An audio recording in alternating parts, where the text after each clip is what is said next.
I'm an East Coast Italian. I'm not usually used to giving prepared talks. I've talked to many large groups, mostly within the Burger King system. I spent a lot of time with troubled youth and working with individual small groups. I am so excited about today. You talk about the power of one. I have been preparing to give you this talk for 41 years. And you're going to learn that today. Hopefully today I will talk to you and I will instill with you some of the stuff that drives me, some of the passions that I have. They mentioned the American Dream Foundation. What really amazed me is in 1998 when we formed the American Dream Foundation, the name was still available to use. Isn't that amazing? Something as simple for any organization to use and incorporate with the American Dream Foundation was there. The most important thing I hope happens today is that I finish talking before you finish listening, okay? They asked me to tell you a little bit about my past. When I'm talking to kids at Mill Creek Youth Detention Center, I tell them, you guys got it kind of made because, you live in the ghetto. When I was a kid, it was called the slums. So ghetto is kind of a neat name. I was born on the west side of Buffalo. We lived in an apartment building above a grocery store on the riverfront. Not having a lot of money. Our fun thing at the end of the day is, have you ever seen a metal Aggie? It's a marble.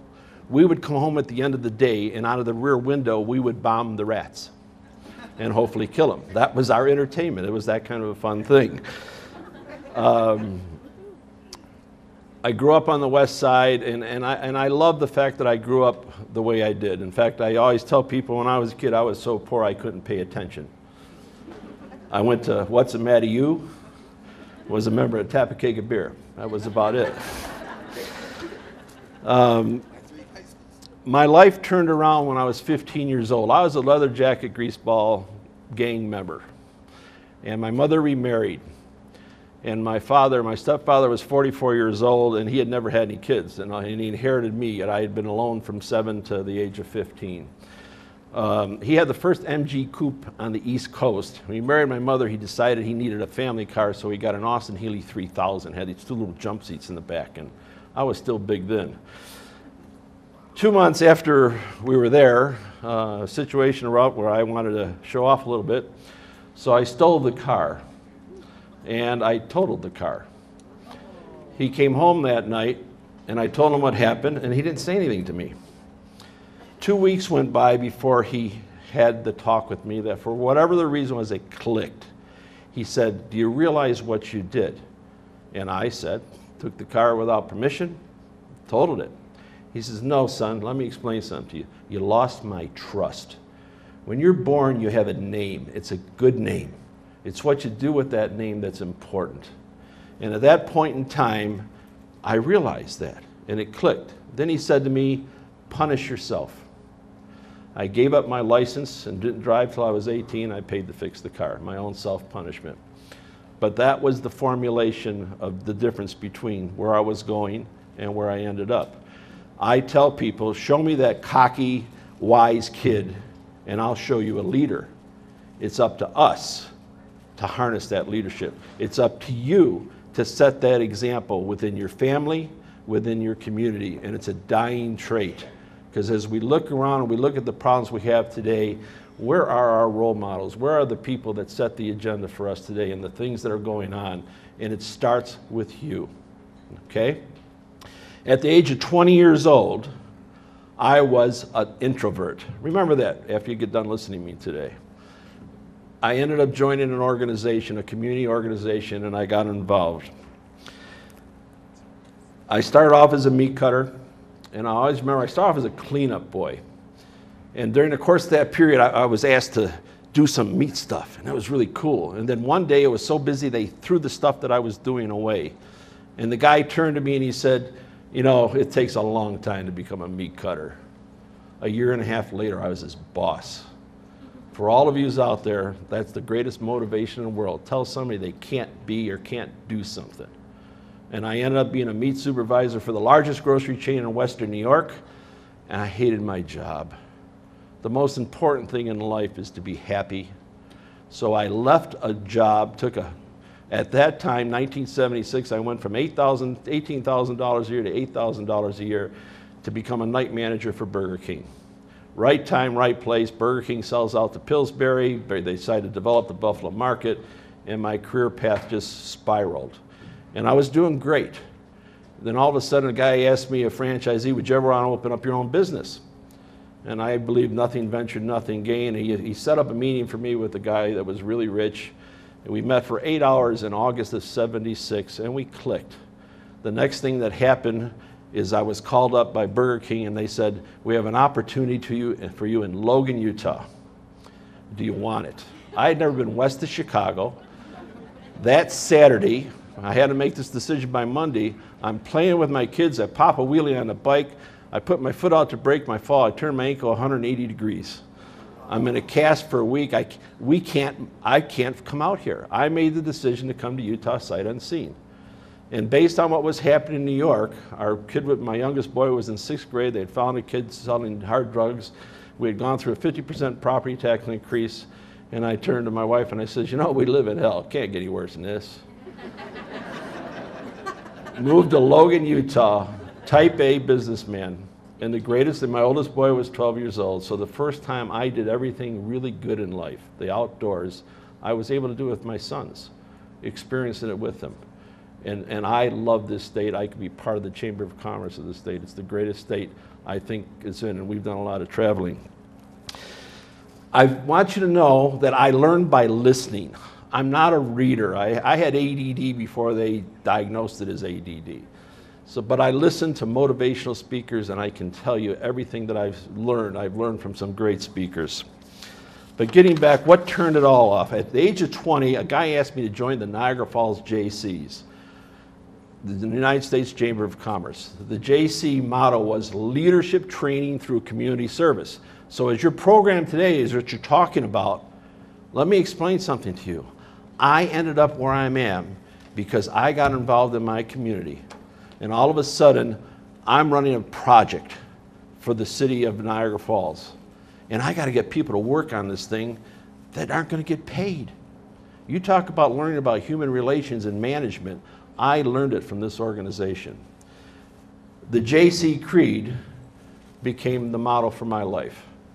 We believe that faith in God gives meaning and purpose to human life, that the brotherhood of man transcends the sovereignty of nations, that economic justice can best be won by free men through free enterprise, that government should be of laws rather than men, and that earth's great treasures lies in the human personality. Remember that earth's great treasures lies in the human personality, and that service to humanity is the best work of life. Man, that hit me. And I was an introvert, but all of a sudden I wasn't an introvert anymore. I was John J.C. It was the company name behind me that got me out there that I could use, that helped my ego nurture and come out of it all. And that's when it all started. I created a project in Niagara Falls that ended up being named the 3rd best youth project in the United States of America for the JCs. It was the Kelleher International Holiday for the Handicapped. That's how it all started.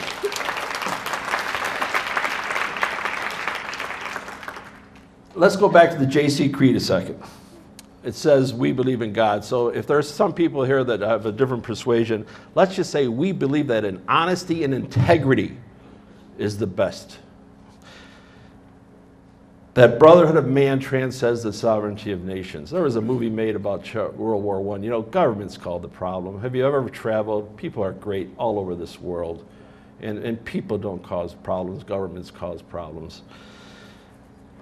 That economic justice can best be won by free men through free enterprise. If you don't believe in that, you're in the wrong country. I am a perfect example of what free enterprise can do for you. One of the greatest challenges this country faces today is the government of laws rather than men.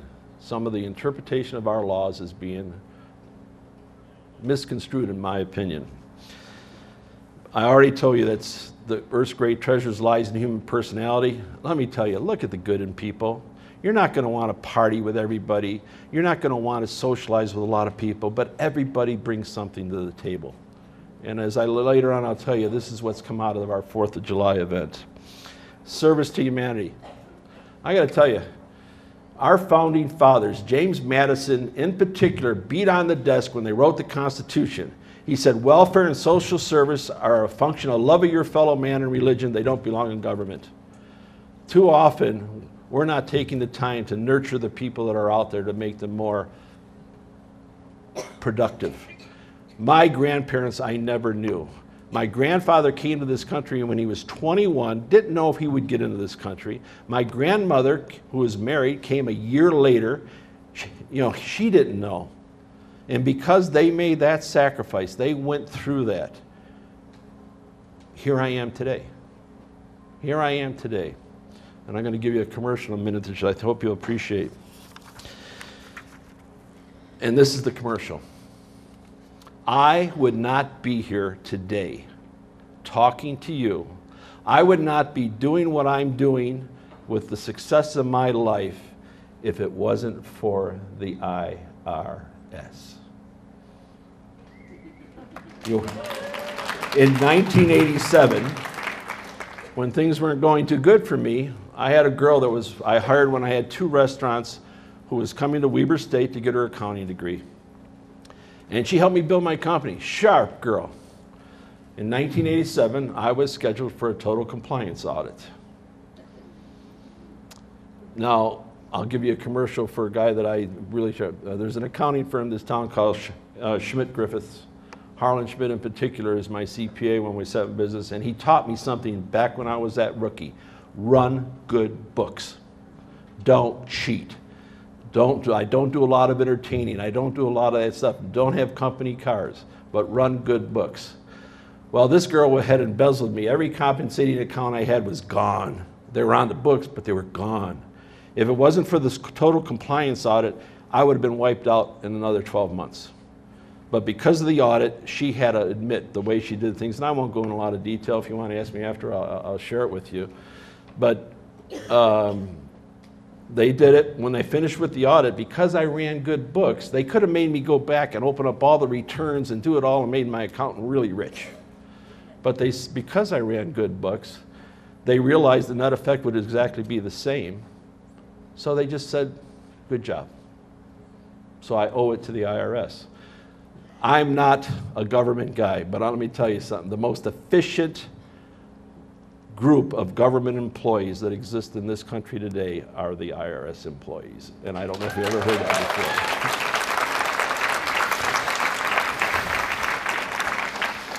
So because of you, I was able to rebound. I went to the Bank of Utah, poured my heart out, never borrowed any money from them. They wrote me a loan that was a bad loan on paper. I paid it off 4 years earlier. I became a better businessman. But the most important thing I want to share with you is the day that girl was sentenced to go to prison. I turned to her and I said, I have to tell you something, and it might not help you. I forgive you. Because I know if I don't forgive you, I'm not going to be forgiven for all the stuff I did before I was 15 years old. And that's the most important thing about looking at anything that happens. Being a Sicilian, we have a reputation, but being negative and not liking is counterproductive, and every moment spent in hate and anger is a non-productive moment. Remember that. Take that with you. I'm going to show you 3 videos today, and this is a short clip. When me and my wife started the American Dream Foundation, I'm very passionate about this country, and we did a film called Hymn to America. And I'm going to show you, I think it's a 2-minute clip out of that video, but it really leads into what today is all about, okay? We hold these truths to be self-evident, that all men are created equal, that they are endowed by their Creator with certain unalienable rights, that among them are life, liberty, and the pursuit of happiness.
"Give me your tired, your poor," she said.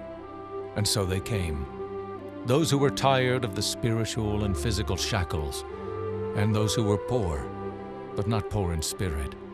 For they had spirits of courage and faith, ready to face not only another day, but a new world. "Your huddled masses yearning to breathe free," she said. Oh yes, they longed to fill their lungs and their minds with freedom, and so they came.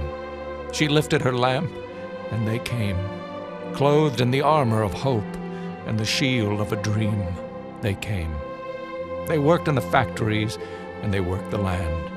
With sickles and shovels, with paper and pen, with the tools of their trades, they built a nation, one nation. And then they were no more they, for they became we the people.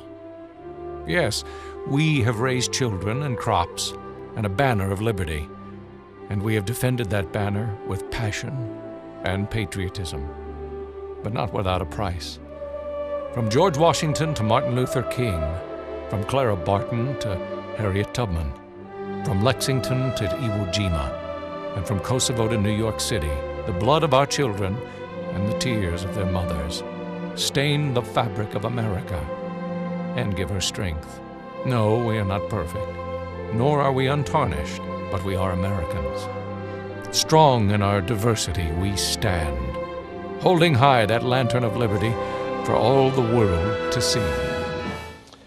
That's just a part, but you know, that's how this country was formed. Barn building.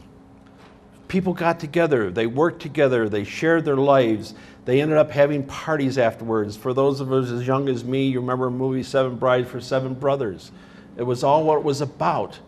But I really believe along the way, we've kind of lost track. In one of my talks, I say, you know, this isn't bad.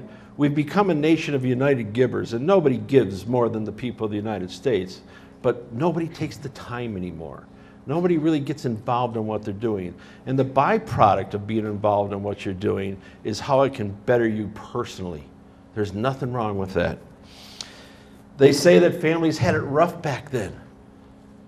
Let's see. They worked together. They ate together. They enjoyed their neighbors together. There were no TVs, but it was a different time. There was more time involved. When I ran for the school board, I was at cottage meetings and I said, you know what's the worst thing that's happened to this country today? It's right over there. And people said, is that the TV? No, it's the snack bar.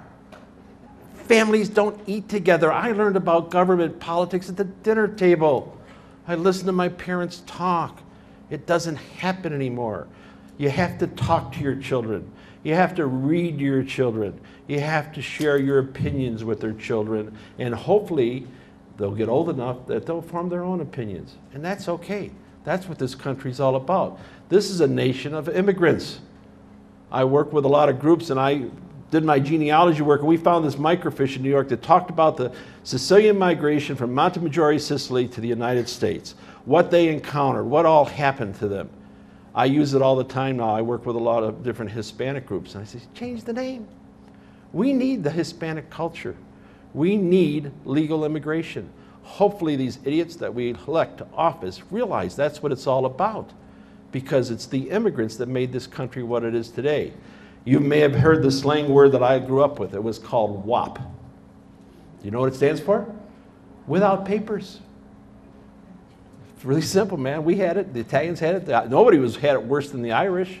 But this country came together, and it is because people helped each other. People volunteered. People cared. That's your challenge today in this program. All about one. It's one person taking that time to do it. I'm going to show you another video right now. During the course of our process, a young girl came to us, and she had a chance to go to win a contest, and she wrote this essay on my responsibility to freedom as a 16-year-old. I want to show this video to you and share some comments.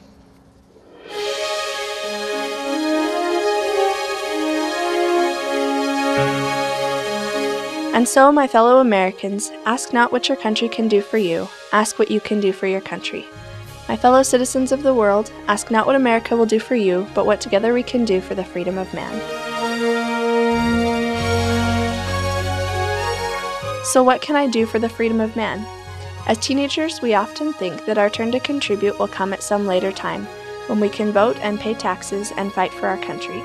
So often when asked that same question, we reply that to be of service we need to be able to fight and die for our country. But being only 16, that is not a very likely task to be asked of me. So what can I, as well as other 16-year-olds wanting to do their part, do for freedom?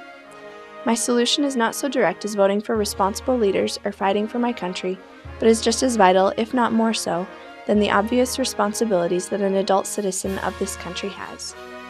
All throughout the world, people are being oppressed and people are starving. Famines and disease kill more human beings than we can possibly fathom. But besides that, there are many people in our own free country who are oppressed, not by tyrannical dictators, but by their own ignorance. Since the founding of this country, education has been available, but not to everyone. Even during the Jeffersonian era, when education was so highly promoted, many women and almost all slaves had no education opportunities. The slave owners knew that uneducated people are easier to control. By starving them of education, they kept control of the slaves. The slave owners feared that if the slaves had access to education, they would no longer have power over them. In essence, knowledge would bring them freedom. Slavery was long ago abolished in this country, and education is available to all through the public school system. This is true, and I am very grateful for it, but still people live lives of ignorance and are starving for knowledge. They fail to understand philosophies and literature. They don't take advantage of the vast expanses of books, magazines, plays, and fine literature available to them. Some people choose to remain illiterate. Knowing that knowledge brings us freedom, it is all I can do to help people understand that. Choice is the essence of freedom. Freedom is being able to choose who your leaders will be, what job you will have, and anything else in whatever aspect of your life. But without knowledge, your choices can be your captors. This is where I find I can best contribute. Nothing is preventing me from obtaining any of this vast knowledge available to me but myself. Nobody is keeping me from learning more about my government or great philosophers or art. I have it all available to me. So doing all I can to learn all I can, I would bring about more freedom from ignorance for myself and everyone I come in contact with. To share this information with others would bring freedom for years to come. What can I do for freedom? I can continue to help underprivileged children in my community to learn to read. I can teach them to use their imagination and to love school. I can help them to be responsible citizens in years to come. After all, they will eventually lead this country. What can I do for freedom? I can be a well-informed citizen, and I can help my peers to be well-informed citizens. I can help my family to do the same. I can help everyone I meet to be a well-informed citizen of the United States of America so that we can all make well-informed choices, thus being free. To share what I know and learn what I don't, this will truly help us all appreciate our inalienable rights to life, liberty, and the pursuit of happiness.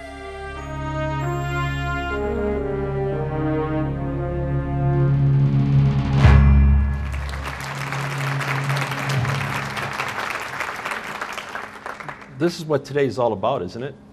I mean, she's talking about 16, but it doesn't change the older you get. And one of the biggest things facing us today is this, the involvement she's talking about. I was a member of the Ogden City School Board. We had a lot of schools, 13 grade schools, 3 high schools, or 2 high schools, 3 junior high schools. We had 3 functioning PTAs. 3. And those 3 schools ranked in the top of grade schools in the state of Utah. Parental involvement, community involvement, it's what it's all about. If you sit back and say, we're going to allocate X number of dollars for this and it'll be taken care of by this program, ain't going to happen. Never has. It's people that have made this country great.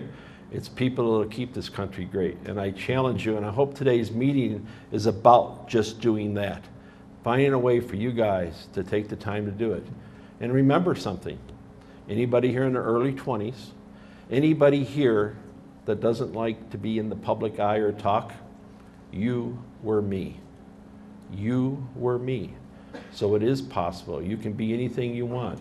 When I started my first business, my mother gave me a little holder for my desk, and it held envelopes, and it said something simply on it. Do it now. Don't talk about it, don't think about it, do it. It's simple, and it's real easy, and there's always other people that want to do it with you. And there's leaders out there that we can find and that we can nurture, and hopefully a lot of them are in this room today. In conclusion, because I promise to be a little bit short. I think the Hot Rockin' Fourth epitomizes what it's all about. 10 years ago, my son came to me because he's a demolition derby enthusiast and says, let's put on a demolition derby. And we looked for a date, and then if we found out in 31 years, the city of Ogden had never had a 4th of July celebration. So we put it together the first year. And the first year, because we were putting it together, it was it was the demolition derby, but we had to do concessions. So through Burger King, we did the concessions. Now think of this. We're throwing a party. We don't know how many people are going to come. There could be 100. It ended up being 6,000. Okay? Try and order the food for that. Try and staff that. Then after the first year was great, and we realized we could do more with it, and we decided to make it a charity function. And the way the 4th of July works is we have 8 partner charities. Let me just digress for 1 second. I was on the Enabled Directors Board of Directors, and one of the things that motivated us in American Dream Foundation is, nonprofits got to be profitable. Because if they're not profitable, they ain't got no money. Pretty simple fact, right? So we do videos periodically each year. We average about 2 a year for nonprofits to tell their story. So we ended up with bringing in 8 charities that were our partner charities. They are the board of directors. The Hot Rockin' Fourth is a company, and they administer that company. Each year when we lay out the program, we staff it. And every staff volunteer, that charity that they're working for, gets $10 for every volunteer hour. So that's the base donation. Okay? It amazes me. 800 people annually give up their holiday for a cause they believe in. When I was a kid, social events like this were put on by service groups. It wasn't by tax dollars. When I met with Matt Godfrey and told him we were going to do this, he said, here's the deal, Matt. I don't want you to make a lot of money on me, but I want to pay you. And I don't want any money from the city because I don't want you to tell me what to do. Because government has a tendency to tell you what to do once they give you money. Any organization that receives federal funding, sorry guys, they get limited. So therefore, this is one of the things. So we created an event of the people, we created an event by the people, and we created an event for the people. We're pushing almost $700,000 raised in that period of time. We have a great community event that celebrates our heritage. Every year we make it a little differently, but here's the key. In 10 years from a business portfolio, this event with ticket sales and revenue from vendors can continue forever and ever. The sponsorship money that we get goes to charity. The American Dream Foundation doesn't take a dime out of this. We staff this thing, we run it, and it's great. So what I'm going to show you now, the last thing, is what can happen when you take the time to get involved and you grow up, and at the age of 66, you can look at this and say, man, this is cool. This has all happened because I care. I care about Ogden. I care about the kids. I care about this community. I care about you.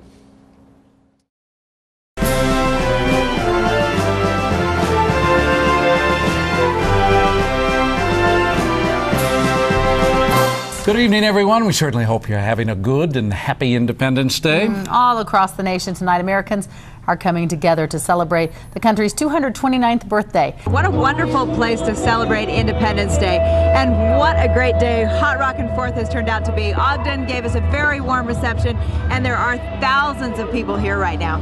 We've had events for the kids, we've had events for the adults here. We're hearing a little music right now. Everybody's waiting for the fireworks. ABC4's Brent Hunsaker went out all day long to check out everything that was going on, and he gives us a look at what happened. The Hot Rockin' Fourth is not what this holiday has become, but rather what it should be. It's a down-home celebration. Kids play in the park, families are together, and everyday heroes take center stage. Spacious sky. These kinds of events when I was a kid weren't put on by government. It was people. John Gulo is the heart and brains behind the Hot Rockin' Fourth. John once was an entrepreneur. Now he no longer needs to make money for himself. And the rocket's red glare he makes money to give to others. John and Karen Gulo are two of the biggest-hearted people I've ever known.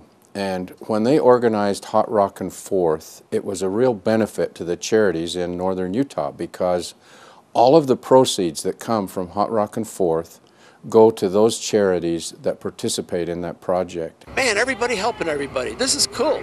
This is not professional. This is what makes this really neat. I'm Scott Parkinson with Bank of Utah. I'm Senior Vice President here at the bank. And we've been a partner with American Dream Foundation in the Hot Rockin' 4th event since its very beginning for many years.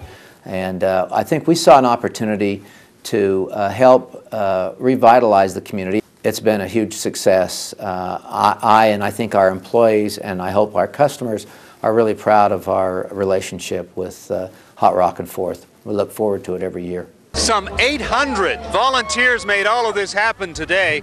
The money earned will go to the American Dream Foundation to be distributed among 27 Utah charities. Now back to you. Thank you, Brandon. It's been so much fun here, including, of course, the Demolition Derby. That drove perhaps the biggest crowd. Buddy Blankenfeld checked out the Demolition Derby along with tens of thousands of others.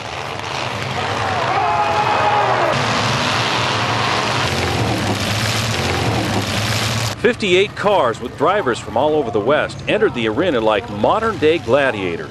You're just looking for the car that's the weakest and the most vulnerable spot to take it out and be done with that hit.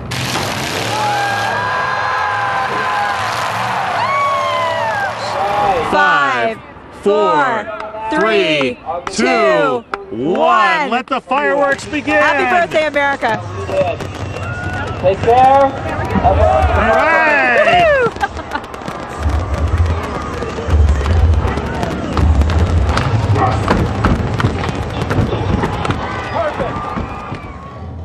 An event put on by people, no professional production.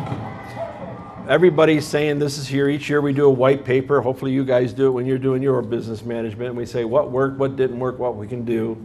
This year, come on out. We gave you some discount coupons. We have Imagine, the Beatles tribute band, doing a concert from 3 to 5 in the park. We have 56 cars paid in and 14 trucks. We have the largest demolition derby in the western United States. We have people that brought a car. We had a guy come down from Manitowoc, Canada. We have a guy comes every year from Milwaukee that's got that kind of a reputation. My son's little business, Stir Dirt, has grown to that point. But the best part of this whole thing is the fact that it's not our tax dollars, people. It's people caring and doing and sharing. And it is the power of one. You can make a difference because you will align yourself with other people. I want to close with a comment I made earlier. A few years back, my wife gave me this paperwork. And you know, Italians have a tendency to get a little egotistical sometimes. And on this plaque it said, "Be the change you want to be in the world." And I adopted that, man. I put it on my email clip and everything else.